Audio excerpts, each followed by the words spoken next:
mga bata, tayo naman ngayon ay mag-arts and craft. So, ang gagayahin natin, itong sasakyan na pang lupa or yung land transportation. So, yung mga gagamitin natin ay mga glue, scissor, colored paper, bond paper, pencil, tsaka yung pangbilog para sa gulong. O, yung unahin natin, yung katawan ng kotse. O, magpapatulong kala mama at papa paano gumawa ng kotse na ididikit sa bond paper. So, gugupitin natin yung katawan.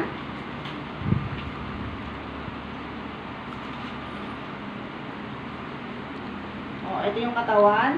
Next, yung bintana.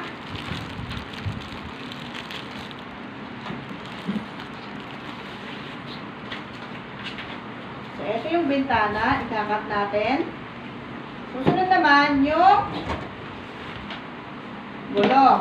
So, babakatin natin ng pangbabakat natin. So, yung pencil. Babakatin natin yung red. Para siya ay gulong.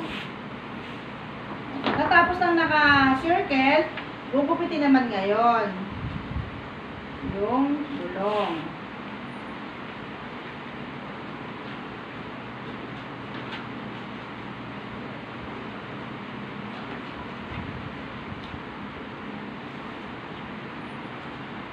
Isang galong.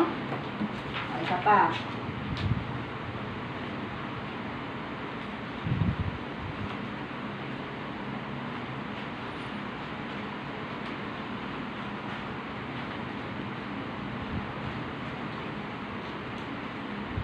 Taran. O, dalawa na yung gulong. Ngayon, kukunin natin yung katawan ng kotse. Lalagyan natin ng dikit. Dapat yung dikit ay hindi masyadong makapal. Magpatulong kala mama at papa.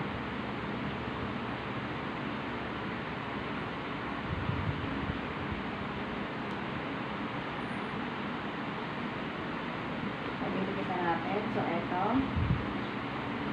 Next naman ay yung bintana.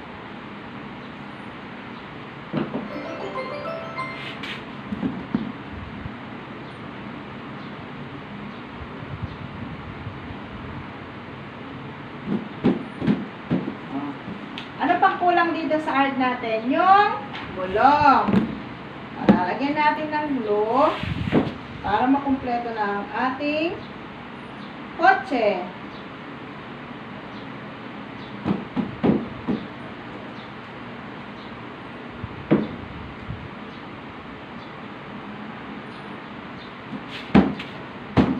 Taran! Ito na ang ating kotse o yung sa land transportation. So, dito natatapos ang ating arts and craft. Bye-bye mga bata!